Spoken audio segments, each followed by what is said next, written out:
യുടെ സത്യപ്രതിജ്ഞാ ചടങ്ങ് നടന്നിരിക്കുന്നു. ഇപ്പോൾ മന്ത്രിമാർ ഉൾപ്പെടെയുള്ളവർ സത്യപ്രതിജ്ഞ ചെയ്യുകയാണ്. ജവഹർലാൽ നെഹ്റു ഇൻഡോർ സ്റ്റേഡിയത്തിൽ തിങ്ങി നിറഞ്ഞ അണികളുടെ സാന്നിധ്യത്തിൽ ആയിരുന്നു സത്യപ്രതിജ്ഞാ ചടങ്ങ് നടന്നത്. ദൈവനാമത്തിൽ ആയിരുന്നു വിജയ് സത്യപ്രതിജ്ഞ ചെയ്യുകയും ചെയ്തത്. അതോടൊപ്പം തന്നെ സിനിമാ മേഖലയിൽ നിന്നുള്ള നിരവധിയായ ആളുകൾ, രാഷ്ട്രീയ രംഗത്ത് നിന്നുള്ള നിരവധിയായ ആളുകൾ, വിജയുടെ കുടുംബാംഗങ്ങൾ ഉൾപ്പെടെയുള്ളവർ ആണ് സത്യപ്രതിജ്ഞാ ചടങ്ങിൽ പങ്കെടുത്തത്. പ്രിയപ്പെട്ട പ്രേക്ഷകരെ, നേരത്തെ സത്യപ്രതിജ്ഞാ ചടങ്ങുമായി ബന്ധപ്പെട്ട വിവരങ്ങൾ പങ്കുവച്ചപ്പോൾ തന്നെ വിജയ് സിനിമാ കഥയെ വെല്ലുന്ന തരത്തിലുള്ള ഒരു പ്രകടനമായിരുന്നു കഴിഞ്ഞ തെരഞ്ഞെടുപ്പിൽ ടിവികെയും വിജയും കാഴ്ചവെച്ചത്. പിന്നീട് നമുക്കറിയാം കൃത്യമായ ഒരു ഭൂരിപക്ഷത്തിലേക്ക് എത്തുന്നില്ല എങ്കിലും മറ്റ് ചെറു പാർട്ടികളുടെ കൂടി പിന്തുണയോടുകൂടിയാണ് വിജയ് സർക്കാർ രൂപീകരിച്ചത്. 4ാം തവണ, അതായത് ആദ്യത്തെ 3 തവണ ഗവർണറെ സമീപിച്ചപ്പോൾ പോലും ഭൂരിപക്ഷം തികയ്ക്കൂ എന്ന നിർദ്ദേശം ആയിരുന്നു ഗവർണർ മുന്നോട്ട് വെച്ചത് എന്നതാണ് എടുത്തു പറയേണ്ടത്.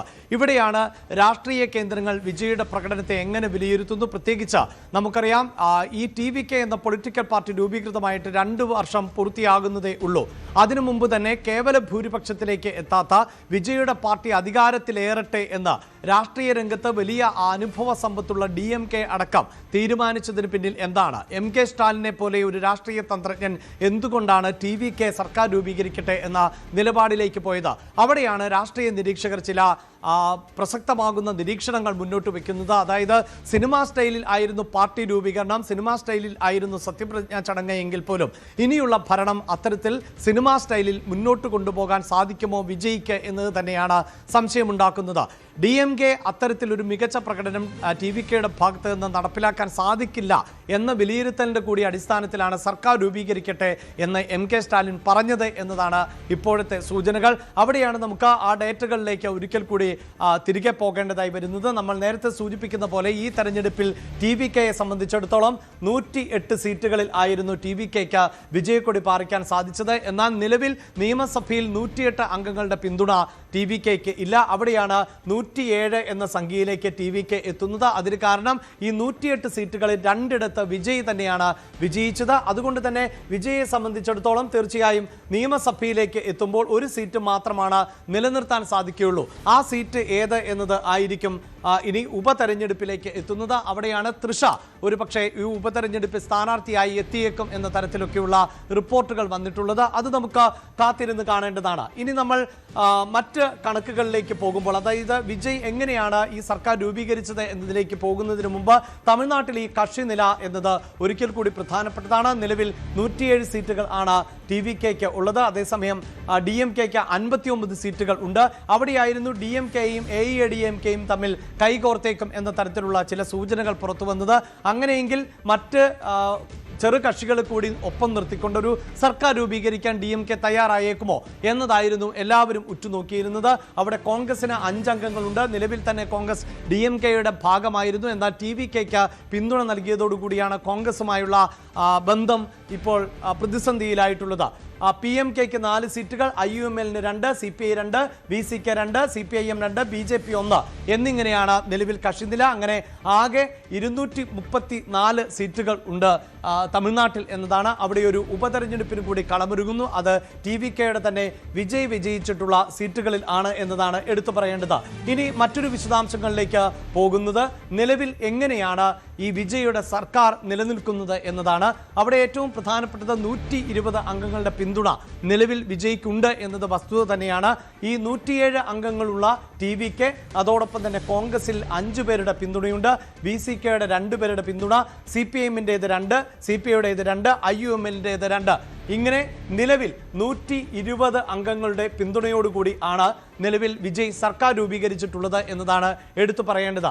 ഈ 120 അംഗങ്ങളിൽ കോൺഗ്രസിൻ്റെ 5 അംഗങ്ങളുടെ പിന്തുണ നിർണായകമാണ്. അതേസമയം CPIM ആകട്ടെ, CPI ആകട്ടെ, അതോടൊപ്പം തന്നെ IUML ആകട്ടെ, ഈ പാർട്ടികളൊന്നും തന്നെ മന്ത്രിസഭയുടെ ഭാഗമാകാൻ താല്പര്യം പ്രകടിപ്പിച്ചിട്ടില്ല. ഒരു പക്ഷേ ഇനി വിജയ് അധികാരത്തിൽ ഏറുകയും വിജയ് മുന്നോട്ട് പോവുകയും ചെയ്യുമ്പോൾ ഏറ്റവും വലിയ വെല്ലുവിളി നേരിടാൻ പോകുന്നത് ഈ അംഗങ്ങളുടെ ഒരുപക്ഷെ സമ്മർദ്ദം, അതായത് ഇപ്പം നമുക്കറിയാം CPIM CPI ഉൾപ്പെടെയുള്ള പൊളിറ്റിക്കൽ പാർട്ടികൾ ദേശീയ തലത്തിൽ വിവിധ വിഷയങ്ങളോട് എടുക്കുന്ന സമീപനം എന്നത് നമുക്കറിയാം. അത് പലപ്പോഴും കോൺഗ്രസിൽ നിന്ന് വ്യത്യസ്തമാണ്. അതോടൊപ്പം തന്നെ മറ്റു പൊളിറ്റിക്കൽ പാർട്ടികളുടെ, പ്രത്യേകിച്ച് BJPയുടെ പൊളിറ്റിക്കൽ നയങ്ങളോട് പൂർണ്ണമായും വിയോജിക്കുന്ന സമീപനമാണ് ഉള്ളത്. പക്ഷേ ഒരു ഫെഡറൽ സംവിധാനം എന്ന നിലയിൽ വിജയ്ക്ക് തമിഴ്നാട്ടിൽ ഇനി മുന്നോട്ട് പോകണമെങ്കിൽ തീർച്ചയായും കേന്ദ്ര പദ്ധതികളെ കൂടി ഉൾപ്പെടുത്തിക്കൊണ്ട് മാത്രമേ മുന്നോട്ട് പോകാൻ സാധിക്കുകയുള്ളൂ എന്നതാണ്. അവിടെയാണ് വിജയെ സംബന്ധിച്ചിടത്തോളം ഈ പിന്തുണ ഒരു പക്ഷേ വലിയ തോതിൽ തലവേദന സൃഷ്ടിച്ചേക്കാം എന്ന തരത്തിലുള്ള റിപ്പോർട്ടുകൾ ഇപ്പോൾ പുറത്തു വരുന്നത്. നേരത്തെ സൂചിപ്പിച്ചു കഴിഞ്ഞു, വിജയുടെ ഇപ്പോഴത്തെ മേൽക്കൈ എന്നത് 120 സീറ്റുകൾ എന്നതാണ്. നേരത്തെ സൂചിപ്പിച്ച എല്ലാ ചെറു കക്ഷികളെയും ചേർത്ത് 120 അംഗങ്ങളുമായാണ് വിജയ് ഇപ്പോൾ സർക്കാർ രൂപീകരണത്തിലേക്ക് എത്തിയിട്ടുള്ളത്. അതിൽ തന്നെ ഏറ്റവും പ്രധാനപ്പെട്ടത് ഈ 120 നിന്ന് ഒരു സീറ്റ് കുറയും എന്നതാണ്. അതായത് സ്പീക്കർ എന്ന ചുമതലയിലേക്ക് പോകും. അത് തീർച്ചയായും TVKയുടെ ഒരു അംഗം തന്നെയായിരിക്കും സ്പീക്കർ ആയി എത്തുക എന്നതാണ്. അപ്പോൾ സ്പീക്കർ കൂടി കുറയുമ്പോൾ വിജയുടെ മുന്നണിയുടെ അംഗബലം എന്നത് 119ലേക്ക് ചുരുങ്ങും. നിലവിൽ 234 സീറ്റുകൾ ഉള്ള തമിഴ്നാടിനെ സംബന്ധിച്ചിടത്തോളം അവിടെ ഏതെങ്കിലും ഒരു വിഷയത്തിൽ വോട്ടെടുപ്പോ മറ്റോ നടന്നാൽ കേവല ഭൂരിപക്ഷത്തിന് അനിവാര്യമായി വരുന്നത് 118 സീറ്റുകൾ ആണ് എന്നതാണ്. ഇവിടെയാണ് ഈ മുന്നണികളുടെ അല്ലെങ്കിൽ മുന്നണി സംവിധാനത്തിൽ മുന്നോട്ട് പോകുമ്പോൾ CPIയുടെയും CPMൻ്റെയൊക്കെ നിലപാട് ഏറ്റവും നിർണായകമാകുന്നത്. വളരെ ചെറിയൊരു ഉദാഹരണം നമുക്ക് കേരളത്തിൽ നിന്ന് തന്നെ എടുത്തു പറയാം.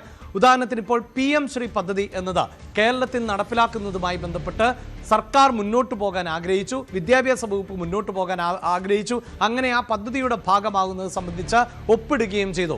എന്നാൽ സർക്കാരിൻ്റെ ഭാഗമായിരുന്ന CPI അതിൽ കടുത്ത എതിർപ്പ് അറിയിക്കുകയും അങ്ങനെ വലിയ തോതിൽ ഇടതുമുന്നണിക്കകത്ത് തർക്കമുണ്ടാവുകയും പിന്നീട് ആ PM ശ്രീ പദ്ധതിയിൽ നിന്ന് സംസ്ഥാന സർക്കാരിന് പിൻവാങ്ങേണ്ടതായി വരികയും ചെയ്തു. ഇതാണ് യഥാർത്ഥത്തിൽ പ്രേക്ഷകരെ ഒരുപക്ഷെ വരും ദിവസങ്ങളിൽ തമിഴ്നാട്ടിലും നേരിടാൻ പോകുന്ന വലിയ വെല്ലുവിളി എന്നത്. 120 അംഗങ്ങൾ മാത്രമുള്ള വിജയെ സംബന്ധിച്ചിടത്തോളം അവിടെ 2 അംഗങ്ങൾ ഉള്ള CPIയുടെയും 2 അംഗങ്ങൾ ഉള്ള CPIMൻ്റെയും 2 അംഗങ്ങളുള്ള IUMLൻ്റെയും ഒക്കെ നിലപാടുകൾ വളരെ നിർണായകമാകും. ഈ ഘടകകക്ഷികളെ, നിലവിലെ സർക്കാരിൻ്റെ ഘടകകക്ഷികളെ എല്ലാവരെയും വിശ്വാസത്തിലെടുത്തുകൊണ്ട് അവരുടെ കൂടി പൂർണ്ണമായ പിന്തുണയുണ്ടെങ്കിൽ മാത്രമേ പല നിലപാടുകളും വിജയ്ക്ക് കൈക്കൊള്ളാൻ സാധിക്കുകയുള്ളൂ. ഇതിലേതെങ്കിലും ഒരു സംവിധാനം പിന്നോട്ട് പോയാൽ അവിടെ ഈ ഭൂരിപക്ഷം എന്നത് കുറയുന്ന സാഹചര്യം ഉണ്ടാകുന്നു. 120ൽ 119, അതാണ് ഈ സംഖ്യ ഏറ്റവും പ്രധാനപ്പെട്ടതാകുന്നത്. 120 അംഗങ്ങളിൽ ഒരു സ്പീക്കർ പോകുന്നു. അപ്പോൾ 119 മെജോറിറ്റി. ഈ 119ലേക്കാണ് തീർച്ചയായും ഈ വരുന്ന CPIയും CPMും IUMലും ഒക്കെ ഉൾപ്പെടുന്നവർ വരുന്നത്. അവിടെ 2 അംഗങ്ങൾ മൈനസ് ചെയ്യുമ്പോൾ വീണ്ടും 117 എന്ന നിലയിലേക്ക് അംഗബലം താഴ്ന്നു പോകുന്നു എന്നതാണ് എടുത്തു പറയേണ്ടത്. അതേസമയം സ്പീക്കറിന് പല വിഷയങ്ങളിലും കാസ്റ്റിംഗ് വോട്ട് ചെയ്യാം, പക്ഷേ എല്ലാ വിഷയത്തിലും സ്പീക്കറിന് വോട്ടവകാശമില്ല എന്നതുകൂടിയാണ് പ്രധാനപ്പെട്ടത്. അപ്പോൾ വിജയ് ഇപ്പോൾ അധികാരത്തിലേറുന്നു. വലിയ പ്രതീക്ഷയോടുകൂടി തന്നെയാണ് TVK അംഗങ്ങൾ എല്ലാവരും ഉള്ളത്. എന്തു തന്നെയാണെങ്കിലും വിജയെ സംബന്ധിച്ചിടത്തോളം ഇത്തരം വെല്ലുവിളികളെ അതിജീവിക്കേണ്ട സാഹചര്യമുണ്ട്. ഒരു ഉപതെരഞ്ഞെടുപ്പ് കൂടി നടക്കുന്നുണ്ട് എന്നതുകൂടി പ്രേക്ഷകരെ ഓർമ്മിപ്പിക്കുകയാണ്. തൃച്ചിയിലായിരിക്കാം ഉപതെരഞ്ഞെടുപ്പ് എന്നാണ് ഇപ്പോഴത്തെ സൂചന. അത് വിജയിയാണ് തീരുമാനിക്കേണ്ടത്. ഏത് മണ്ഡലം ആണ് നിലനിർത്താൻ പോകുന്നത് എന്നത് അദ്ദേഹമാണ് സൂചിപ്പിക്കേണ്ടത്. അവിടെ ഉപതെരഞ്ഞെടുപ്പ് നടന്ന ആ അംഗത്തെയും വിജയിപ്പിച്ചെടുക്കേണ്ടത് ഇപ്പോഴത്തെ സാഹചര്യത്തിൽ TVKക്ക് അനിവാര്യമാണ്.